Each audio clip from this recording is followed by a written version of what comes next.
My dear students, how are you all? We hope you all are fine with your family. My dear students, today we are going to start part second of lesson number 5. Means we are having 2 lessons in 5th lesson. So first lesson we have completed in 2 videos, okay, and this is third part of purity is power, okay. So we are going to start purity is power. Purity is strength according to Swami Vivekananda. Swami Vivekananda कहते हैं कि purity जो है ना वो एक ताकत है, ठीक है. आगे देखिए, अब वी वांट प्योरिटी, हम हर जगह प्योरिटी चाहते हैं. प्योर फूड चाहिए, प्योर वाटर चाहिए, प्योर एयर चाहिए, हमारे आसपास जो भी हमें चाहिए, प्योर हार्ट चाहिए, प्योर लव चाहिए, हर एक चीज़. यहाँ तक कि हम प्योर एनवायरनमेंट को प्रेफर करते हैं, प्योर सोसाइटी को प्रेफर करते हैं. We are fond of purity, हम प्योरिटी के फॉन्ड ऑफ हैं. हम प्रमोट हेल्थ, हमारी जो बिकॉज प्योरिटी प्रमोट हेल्थ, क्योंकि प्योरिटी जो है वो हेल्थ को प्रमोट करती है. किसको प्रमोट करती है? हेल्थ को. इम्प्योरिटीज़ होती हैं, अशुद्धताएं, वो हेल्थ के लिए बहुत ही नुकसानदायक होती हैं. Purity provide peace of mind. Purity जो होती है वो पीस ऑफ माइंड क्या करती हैं? पीस ऑफ माइंड को प्रोवाइड करवाती हैं. इम्प्योरिटीज़ जो हमारे दिमाग को अशुद्ध कर देती हैं, यहाँ तक कि बॉडीली और बॉडी हेल्थ को और मेंटल हेल्थ को दोनों को क्या कर देती हैं? बहुत ख़राब कर देती हैं इम्प्योरिटीज़. इसलिए हमें प्योरिटी की आवश्यकता होती है. We do require environmental purity for overall health. हमें ओवरऑल हेल्थ के लिए रिक्वायरमेंट होती है केवल और केवल प्योरिटी की, ठीक है. एनवायरमेंटल प्योरिटी की हमें ओवरऑल हेल्थ के लिए आवश्यकता होती है. Purity of body is a physical health. Purity of body जो होती है ना एक फिजिकल हेल्थ होती है. Purity of speech is unsullied truth. Purity of speech जो होती है वो एक बहुत ही, हम जिसे कह सकते हैं, एक सच्चा, एक ऐसा विश्वास है. Purity of heart is unselfish love. Purity of heart जो होता है वो एक अनसेल्फिश लव होता है. क्या होता है? अनसेल्फिश लव होता है, निस्वार्थ भाव से प्रेम किया गया होता है. प्योरिटी ऑफ थॉट में एक सही व्यक्ति होता है, सही कारण होता है, रीज़न. प्योरिटी ऑफ माइंड के अंदर संपूर्ण शांति होती है. प्योरिटी ऑफ एक्शन के अंदर सिंसियरिटी होती है और अनसेल्फिश सर्विस भी होती है. प्योरिटी ऑफ सोसाइटी जो होती है वो प्योरिटी ऑफ सोसाइटी में हारमोनियस यूनिटी होती है, मेल मिलाप ज़्यादा मिलेगा आपको बच्चों. Purity of environmental is soul elevating serenity. Purity of environment में आत्मा को शांति प्रदान करने वाली शांति, हमेशा हमें सुकून मिलता है. आगे बढ़ते हैं बच्चों. इन द महाभारत का एक ऐसा ही किस्सा सामने आता है, इंटरेस्टिंग एपिसोड सामने आता है, एक उदाहरण जिसमें प्योरिटी की नेचर को समझाया गया है. पांडव और कौरव जो थे वो द्रोणा के यानी द्रोणाचार्य गुरु के शिष्य थे. एक बार उन दोनों को बुलाया गया, ठीक है, टेस्ट लेने के लिए. पांडवों में सबसे बड़े जो थे वो युधिष्ठिर थे. और इस पैराग्राफ की मैं समरी आपको समझा देता हूँ. तो पांडवों में सबसे बड़े थे युधिष्ठिर, और युधिष्ठिर जो थे वो पांडवों में सबसे बड़े थे. कौरवों में सबसे बड़े जो थे वो कौन थे? दुर्योधन. तो अब पांडवों में से युधिष्ठिर को कहा गया कि आप एक अच्छे पांडवों में जो युधिष्ठिर व्यक्ति था उससे कहा गया कि आप सोसाइटी से एक बुरे व्यक्ति को लेकर आइए. जबकि दुर्योधन बुरा व्यक्ति था, उसे कहा गया कि आप हस्तिनापुर जाइए और एक अच्छे विचार और अच्छे व्यक्ति को आप ढूंढ कर लेकर आइए, ठीक है. तो वापस जब जो लौटे तो दोनों खाली हाथ लौटे, क्योंकि युधिष्ठिर जो था वो खाली हाथ लौटा क्योंकि उसका दिमाग पवित्र था, प्योर था. तो उसे सोसाइटी के अंदर सभी प्योर व्यक्ति मिले, सभी अच्छे व्यक्ति मिले. जबकि जो दुर्योधन था वो बुरा व्यक्ति था, इसलिए उसे सभी व्यक्तियों में बुराइयां नजर आई, इसलिए उसको कोई भी अच्छा व्यक्ति नहीं मिला. Purity of mind makes a vision. Purity of mind होते हैं वो हमारे विजन को बनाते हैं, वर्ड्स को बनाते हैं, डीड्स को बनाते हैं, यानी हमारे कार्यों को निर्माण करते हैं. It has also the power to purify people. यहाँ तक कि हमारे पास क्षमता होती है कि जो प्योरीफाई पीपल, जो लोग होते हैं, उनको भी प्योरीफाई करने की क्षमता होती है. बुराई का कोई भी स्थान नहीं होता जब प्योरिटी, शुद्धता सामने होती है. Nor can it face purity. कोई भी प्योरिटी का सामना नहीं कर सकता. जैसे अंधेरा जो है वो सूरज की रोशनी के सामने नहीं टिक सकता है, ये केवल चेंज हो जाता है प्योरिटी के सामने.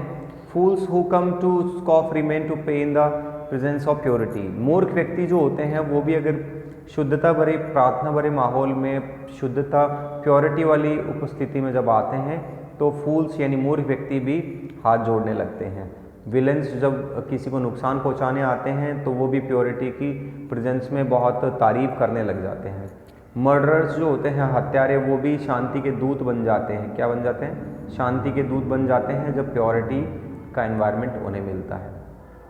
ऐसा एक किस्सा जो है इसमें आता है, पावारी बाबा। पावारी बाबा जो थे ना, एक संत थे। पूरे का एक ध्यान से मैं समझा देता हूँ। ही वॉज प्योर एंड पायस, वो बहुत ही शुद्ध और पवित्र व्यक्ति थे। वो बहुत ही शुद्धता भरे माहौल में रहते थे।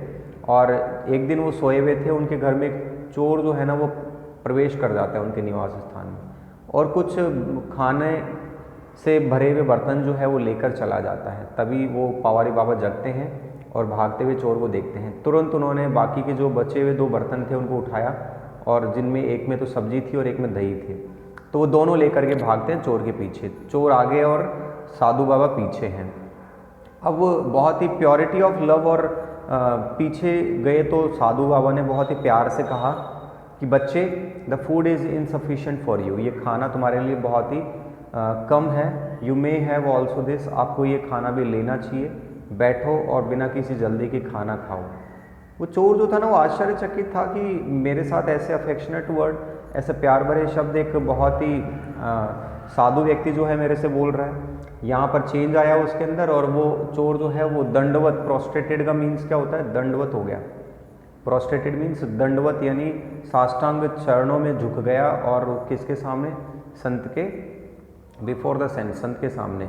Without being pure at heart, बिना किसी शुद्ध मन के अगर कोई ऐसा व्यक्ति नकल करता है तो वास्तव में रिजल्ट कुछ डिफरेंट होता। अगर ऐसा और कोई व्यक्ति करता तो शायद वो चोर उसे मुक्का मारता या धक्का देकर वो सारे बर्तन लेकर चला जाता। The test of genuinity purity is in the metamorphosing ability. वास्तव की जो प्योरिटी होती है वो किसी को भी मेटामॉर्फोसिंग यानी रूपांतरित कर सकती है, बदल सकती है किसी को भी। वंस अपॉन ए टाइम, एक बार की बात है, एक ऋषि थे जिनका नाम था गौतम ऋषि। उन्होंने बहुत कड़ी तपस्या की और कुछ शक्तियाँ हासिल कर ली थी। क्या हासिल कर ली थी? शक्तियाँ। कुछ दिनों तक, महीनों तक, घंटों तक, उन्होंने सालों तक रिगोरस ऑस्टिरिटीज़ का मतलब होता है उन्होंने कड़ी तपस्या की थी। यहाँ तक कि उन्होंने कुछ खाया और पिया भी नहीं। He stood on a single foot, और वो अपने एक सिंगल फुट यानी एक पैर पर खड़े रहे। उन्होंने अपने सारे सेंसेस को कंट्रोल कर लिया। He meditated on the chosen deity, यहाँ तक कि उन्होंने जो अपने देवता थे जिनकी वो पूजा करते थे, एक दिन मॉर्निंग में क्या होता है, वो नदी के किनारे जाते हैं। कहाँ जाते हैं? नदी के किनारे जाते हैं और डुबकी लगाने के लिए यानी स्नान करने के लिए जाते हैं। ठीक है, तो on the bank of the river, नदी के किनारे एक पेड़ था और उनकी पेड़ की शाखाएं जो थी ना वो फैली हुई थी नदी की तरफ। ठीक है, और उसके ऊपर एक क्रेन सारस बैठा हुआ था टहनियों पर। ठीक है, आगे बढ़ते हैं। When Gautam was in neck deep, जब साधु व्यक्ति जो थे, गौतम ऋषि जो थे, वो गर्दन तक पानी में डूबे हुए थे और अपना ध्यान मग्न थे, तपस्या कर रहे थे, तभी जो क्रेन है उस क्रेन की क्या गिरती है? बीट गिरती है, गंदगी। वो क्रेन जो है साधु के सिर पर गिरा देता है। किस पर गिरा देता है? सिर पर गिरा देता है। ही फेल्ट डिस्टर्ब, यहाँ पर साधु जो है वो डिस्टर्ब हो जाते हैं और चिंतित होते हैं। He looked at the bird with anger, वो पक्षी की तरफ गुस्से से देखते हैं। अगले ही क्षण वो पक्षी जो है वो गिर जाता है और मर जाता है। ऋषि खुश था कि उन्होंने इतनी ताकत हासिल कर ली थी, शक्ति हासिल कर ली थी कि एक पक्षी को घूरने मात्र से क्या किया? मार गिराया। आफ्टर वाइल, कुछ समय बाद में, he went to nearby village for food, कुछ समय बाद में वो एक गाँव में जाते हैं, पास के गाँव में खाना लेने के लिए। वो एक घर के सामने खड़े थे और भिक्षा मांगने लगे एक गृहिणी से, हाउस वाइफ से। लेकिन वो गृहिणी जो थी ना वो बिजी थी घर के काम करने में। गौतम ने वेट किया कुछ मिनट्स तक। He was annoyed with her for the delay in responding to his call और भिक्षा। ठीक है, गौतम ऋषि जो थे उन्होंने इंतज़ार किया, अनॉयड विथ हर, और कुछ समय तक वो चिंतित हुए क्योंकि डिले किया जा रहा था भिक्षा के लिए। लेडी बाहर आई और उसको बड़े जेंटली उसको कहा कि sir, I am not a crane, कि मैं वो क्रेन नहीं हूँ, कि आप मुझे क्रेन नहीं हूँ, क्योंकि आप मुझे किसी भी तरह से, इस तरह से आप घूरेंगे और मैं मर जाऊँगी। आई वॉज सर्विंग मैं अपने पति को खाना खिला रही थी और बच्चों को खाना खिला रही थी। प्लीज एक्सेप्ट द फूड, ये खाना स्वीकार करें।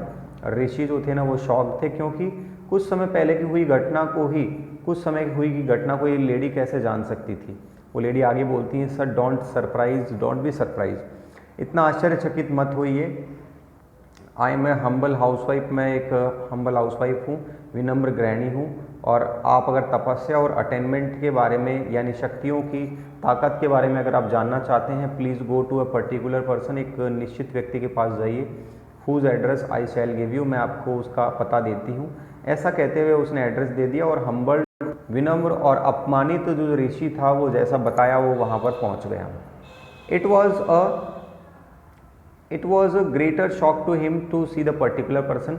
देखा कि वो व्यक्ति भी बिल्कुल साधारण है और वो व्यक्ति बोलता है कि साधु व्यक्ति, मैं आपको जानता हूँ कि आपने उस क्रेन की एक बार घूरने से ही आपने क्या की थी, उसकी मतलब उसको मार गिराया था, और मैं उस हाउसवाइफ के एडवाइस को भी जानता हूँ। बस कुछ समय आप इंतज़ार कीजिए, मैं अभी आता हूँ। क्योंकि अब देखिए वो सरप्राइज था कि वो व्यक्ति भी उसको डिले कर रहा था। वो उस ऋषि जो था ना, गौतम ऋषि, उसकी बात को उसको सुनकर के बड़ा सरप्राइज था कि भाई लेडी और क्रेन के बारे में इसको कैसे पता। लेकिन वास्तव में वो व्यक्ति जो था वो बिजी था अपने पेरेंट्स की सेवा करने में। ना तो उसने कोई स्क्रिप्चर्स वेद पुराण पढ़े थे, ना ही उसने कठोर तपस्या की थी। लेकिन वो व्यक्ति जो था वो बहुत ही प्योरिटी से भरा हुआ था और उसका दिमाग में शुद्धता थी। In his presence the rishi was completely transformed. ऋषि जो था उस व्यक्ति और गृहिणी की उस बात को सुन करके और उस जो पर्सन था उसकी बात को सुन करके कम्प्लीटली क्या हो गया, ट्रांसफॉर्म हो गया था। माय डियर स्टूडेंट्स, ये था हमारा purity of power part number 3। Next part में इस लेसन को हम खत्म करते हैं। Take care.